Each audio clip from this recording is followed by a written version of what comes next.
Hello friends, welcome to our channel. If today is your first time visiting with us, we want to extend you a very warm welcome and invite you to look around the channel. Our videos are organized in playlists and we are confident you're going to find something that you will enjoy and find useful.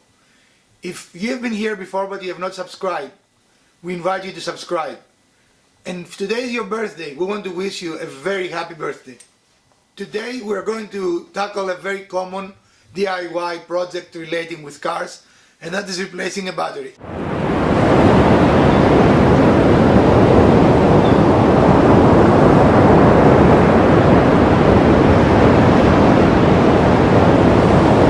Our fleet has suffered an epidemic of battery failures, wouldn't you say, Elvira? Yes, this is number 4.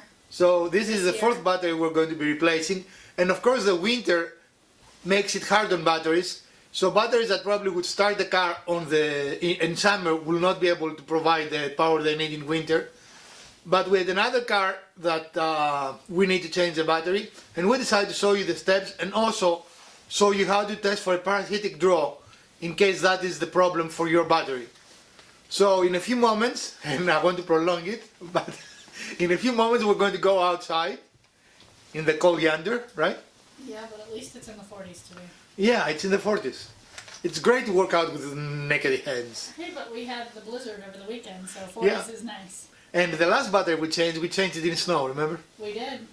It was a rescue battery change. Yes, it was. One of the kids called and say, hey, the car won't start. So we had to go and buy battery and go. The car was stranded. Yeah, the car was stranded. At least the car now is here on our driveway, so all we have to do is open the garage door and head out there. Yep. So stick with us and we're going to show you how to do it.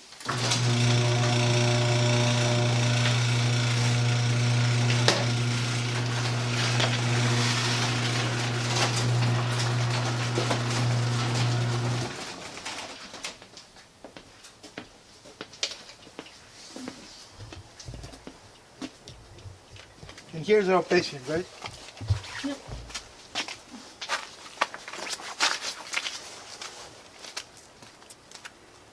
This is the 2008 CRV. I hope so, because that's the battery I bought. Well, this is it. I'm saying it. It's not a question. It's a statement. Okay. And let's see what it does. Absolutely not. It's a clickety-click. Clickety click. Alright. Now we need to open the hood.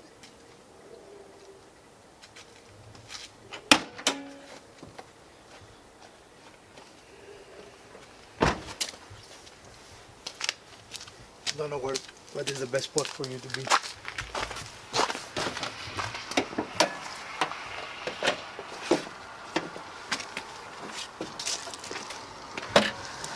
Yeah, I would say this battery needs replacement.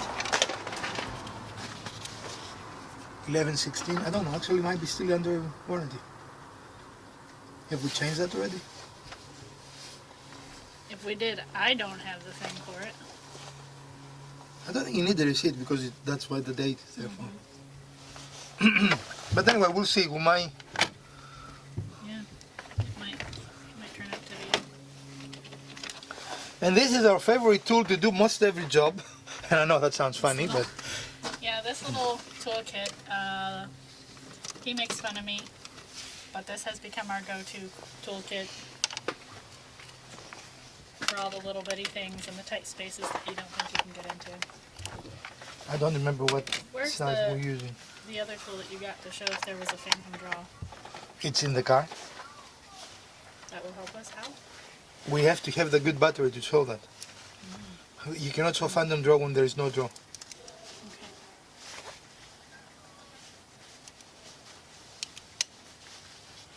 And now, of course, I never remember which is that.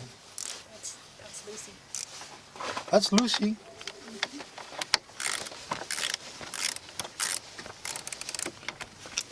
Okay, that's probably enough.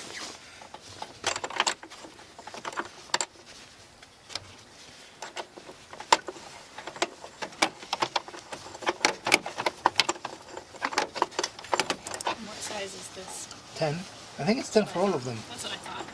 It's a 10 millimeter. I mean, it doesn't mean that it will be 10 in your car. No, but for this one it's a 10. And I think that's what it was on the other 5 as well. Yeah. This is much pleasant in a little warmer temperature, And there's no fan coming down, which is even better. but equally unpleasant when it is,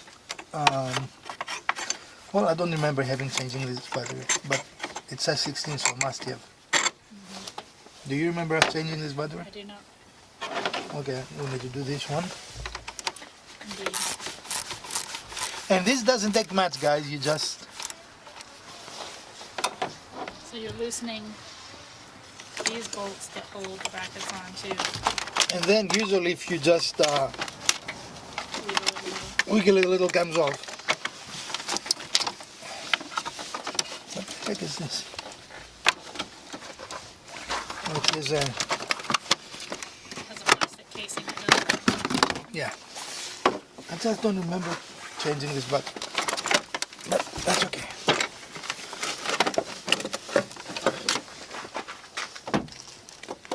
$51, at least we bought the right battery. All right, so we're going to bring, why there's water in there? That's a good question.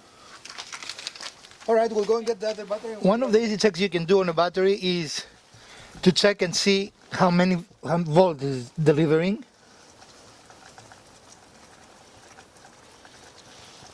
What does it say? It has now leveled out at 2, is going down to 1. No, it's wrong. It was on AC. Yeah, that's a dead battery. It should reach 14.6, 14.7, above 14, and it reached 10. 10.67. Yep. All right, So guys, the installation is the reverse of removal. So we're going to put the battery down here in its nice little cove. Don't forget the little that goes into the hole back there. What? Part of this little bracket has a little hole that it goes into. No, this is I did not At detach. the bottom.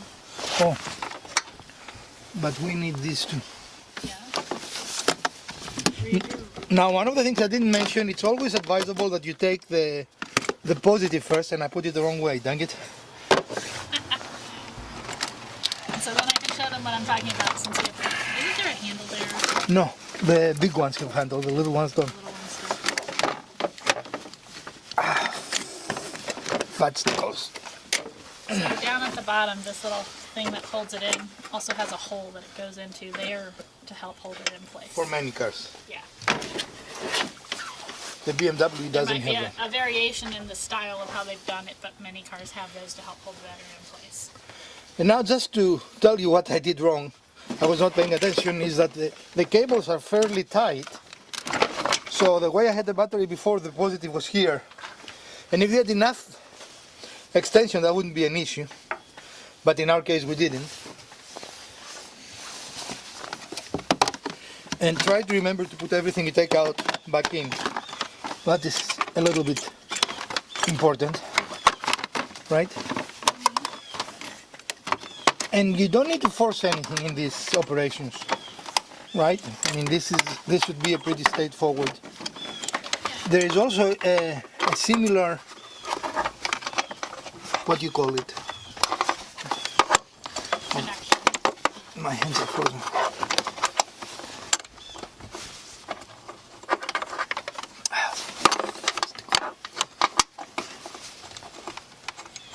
Yeah.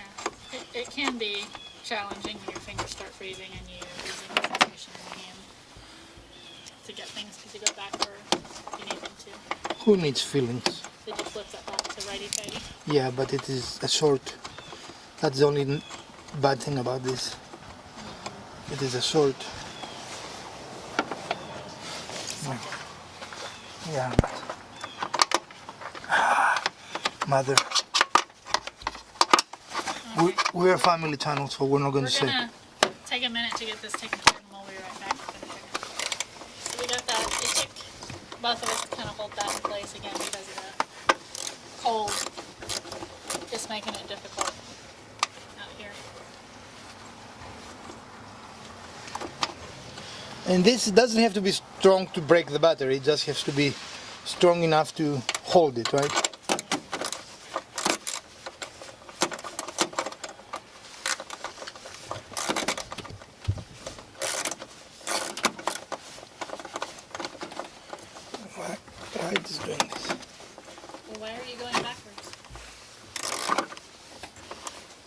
That's how ratchet things work. But you were going backwards. Am I going backwards?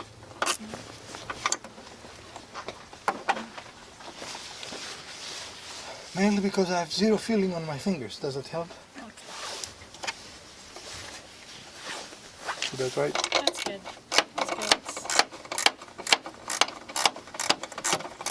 Let me make sure this is.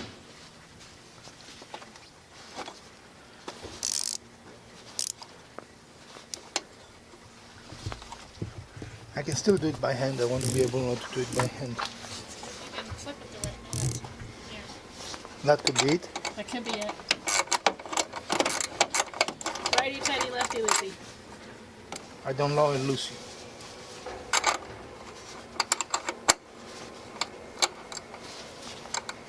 And as you see, we're on the top. That's why we I cannot use the. Oh, I'm telling the viewers. Well, no, they can't see because your hands are on. Okay, we're. So this has an opening in it, but the post comes up through that, so we have to do it a little by hand.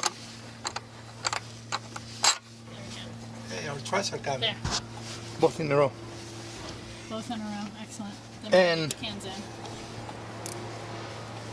Usually the red pole will have a. Did you put that phone backwards? What? This? No. Are you sure? Yes. Why?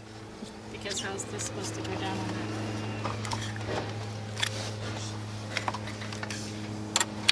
The red pole will have The red cap on a it. cap on it.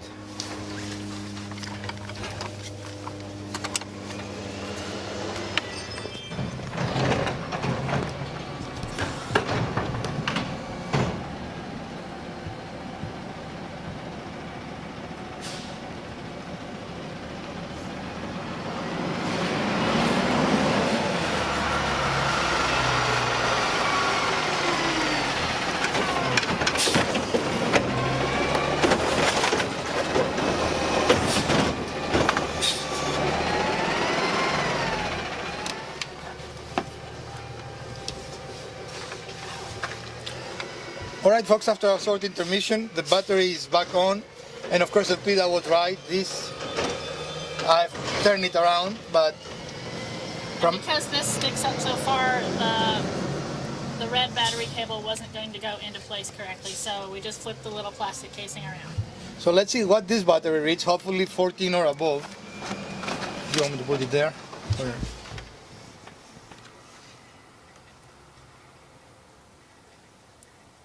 No, it's not fully charged, but hopefully it's enough to give us a start. But before we even do that, we're going to tighten the little screws. And I need to flip it on.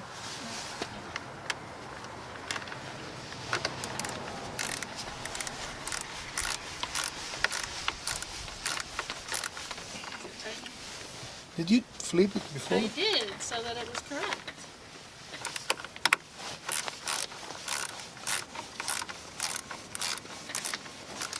It's not doing anything. Now, don't go crazy on this, but it has to be tight enough, otherwise it will not make a good contact. And you don't want it coming off. You do not want it coming off. And he did tell me that he lost the somehow. I said it broke, Yeah, probably due to the cold. that is children code for lost it. Well, the thing is, it's attached, so it broke off. Right, because of the cold. Yeah, I agree. Well, I didn't want to do that actually. So let me take it off. I want to show you and test if we have a parasitic draw here.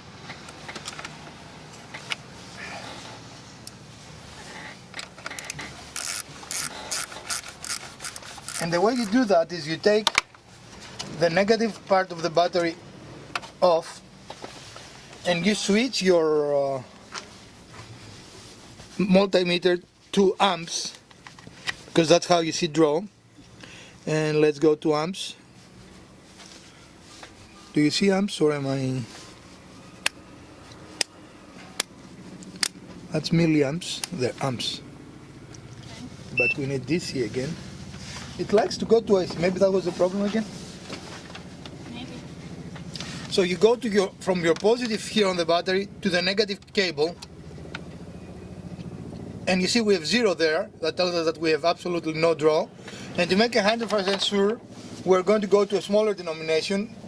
We went to 10 amps because that's the common, but then we're going to go to milliamps and see if there is a small draw. A small draw is normal, by the way. It's what keeps the clock and other devices working. Oops, I have to do it correctly. Yeah, red to red, black to black. And we have no draw on the battery, which means that we do not have a parasitic draw. So that is good news. If you have a more sensitive multimeter, around 0.4 milliamps is considered a normal draw. You need to flip that. Did you flip the switch back? Yes, I did. That's just it.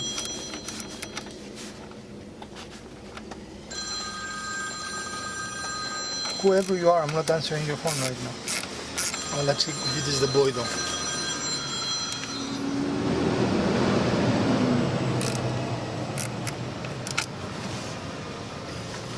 All right.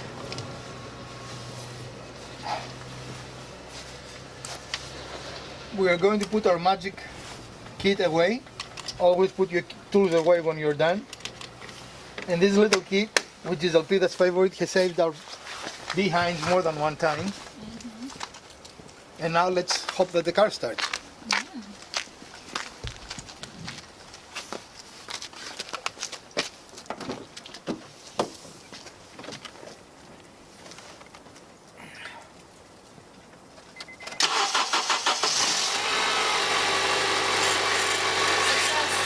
We call that a success.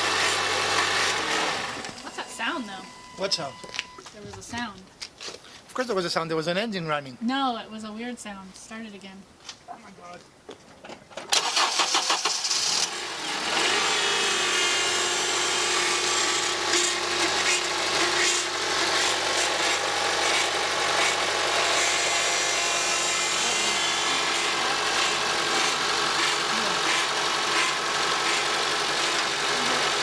Yeah, but it's going away, probably ice somewhere. Let me go across all. It's gone now.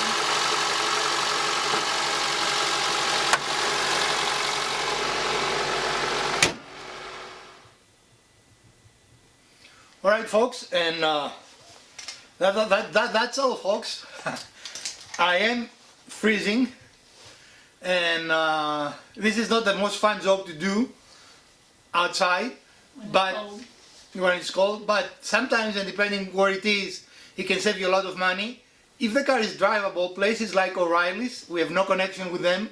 This is just an information for you. We'll both test and replace your battery for you, if you have no tools or if you're concerned that you might do something wrong. But if your car is in the middle of the road, somewhere like our last battery change was, then you will have to tow the car and you're going to see dollar signs adding up very quickly. Right? Possibly. So this is a good skill to have. It's an easy repair, much easier when it is not 30 degrees outside. But and all you need is a way to take the battery terminal connectors off. And if you want to check and make sure that you do not have a problem with your car drawing a voltage that it is what we call a shadow or parasitic voltage, then you need a multimeter that can read at least amps, if not milliamps. Again, I could have gone lower because this specific device can read even smaller, but again, 0.04 milliamps is a normal draw, and it will not draw your battery even if your car is not started for a week or so, right? But anything above that definitely needs to be addressed. Oh, there is one more test. I don't know if we should do that, but if we start the car, the voltage should start going up. That shows that the alternator was working. Should we do it, or you think just speaking about it is enough? I forgot to do that. So once you put your battery on, leave your leads on voltage, not on amp, because you're going to blow it. But with your leads on voltage, start the car, and once the car starts, actually that will be an indication that your alternator works, if the battery voltage increases. You should see an increase of battery voltage. I think we should do it. So we found the piece. It's still broken, but at least will prevent any possibility of any sort, even though it is highly unlikely. Do you have the thing set correctly? Yes. No. What would I do without Elpida? You like the yes, no? That's great. Okay, let's see what it reads. It's on AC, so 12.6. I want to put it somewhere so you don't have to hold it. All right. Okay. And I'm going to go and start the car.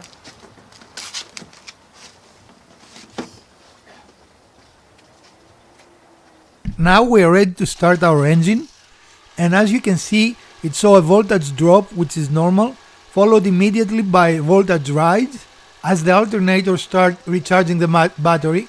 And now we know we have a good alternator, we know we have a good battery, and we know we do not have a parasitic draw. So in a nutshell, we did all the basic tests to ensure that our battery operates as it should. We know our alternator is good. We know we don't have a parasitic draw. We did better than our professionals.